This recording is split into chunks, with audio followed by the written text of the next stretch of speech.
तो थाल वहां नहीं था। ये देखते गोस्वामी जी तो रोने लगे, हे कृपालनाथ, ये कैसी कृपा। बड़े बड़े यज्ञाचार्यों को आपने स्वीकार नहीं किया, बड़े बड़े नाम जापकों को स्वीकार नहीं किया, बड़े बड़े भक्त जो दिन रात आपकी सेवा में लगे रहते हैं, उनमें आपको कोई भाव नहीं दिखा। और एक मुसलमान, एक काले खान, दूर दूर तक जिसने भजन नहीं किया, उसके पीछे अपनी सोने की थाली दिया है रात में। जय भगवान। गोस्वामी जी प्रतीक्षा कर रहे हैं कब आएगा काले खान। लेकिन काले खान को तो अब गिल्ट फील हो रहा है भीतर से कि पहले प्रेमी कोई और था, अब प्रेमी कोई और हो गया है, अब तो मुझे टहलुआ चाहिए, अब तो मदन मोहन जी नहीं चाहिए। मंदिर द्वार पर जैसे ही पहुंचा, द्वारपाल से बोला, सुनो ये थाली भीतर गोसाई जी को दे आओ।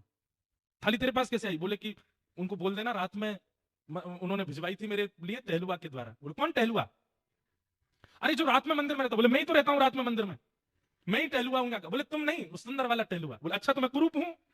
बोले नहीं, मैं ऐसा नहीं बोल रहा हूँ, दो होंगे ना तुम, एक सुंदर छोटा सा काजल लगा करके सिर पे पगड़ी बांध के बढ़िया पीली सी पिता, बड़ी अच्छी सुगंधी आ रही थी उसमें से, क्या वर्णन करूं उसकी रूप माधुरी का मैं। सुन तू यहीं खड़ा रहे, कोई टहलुआ नहीं है, मैं ही टहलुआ हूं और मैं गोसाई जी को अभी बुला के लाता हूं, तेरी तो अभी खैर नहीं। भीतर गए, इतने में ही जाकर के थाल दिया। गोसाई जी बोले थाल लाए? कौन लेकर के आया थाल? बोले वो काले खान आया है द्वार पे। उसको भीतर नहीं लाए? बोले वो तो कह रहा है कि टहलुआ से मिलना उसको, और मैं ही टहलुआ हूं, पता नहीं कौन से टहलुआ का वर्णन कर रहा है। गोस्वामी जी निकल के बाहर आए, अप्रस में थे फिर भी बाहर आ गए, नेत्रों में आंसू। काले खान कौन आया था रात को? बोले आपके मंदिर का टहलुआ आया था, मुझसे गलती हो गई, पहले तो मुझे वो प्रिय लग गए थे, लेकिन अब मुझे वो टहलुआ ही चाहिए, मैं मंदिर में कभी नहीं आऊंगा, आप जितना कहेंगे मैं उतनी रकम दे दूंगा, केवल वो टहलुआ मुझको दे दो जो रात भर यहाँ टहलता है।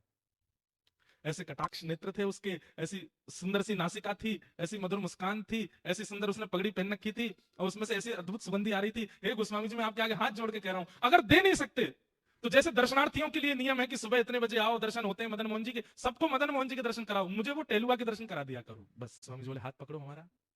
हाथ पकड़ लिया, बोले चल टहलुआ से मिलवाते हैं। पहली बार श्री मदन मोहन जी के मंदिर के अंदर गए, ढूंढ रहा है काले खान कहाँ है, कब दिखेगा कब दिखेगा। और जैसे ही पर्दा हटाया तो बाकी सबको तो श्री मदन मोहन जी पाषाण रूप में दिख रहे थे, लेकिन काले खान को वो रात वाले टहलुआ के रूप में दिख रहे थे। ये रहते टहलुआ, नेत्र सजल हो गए।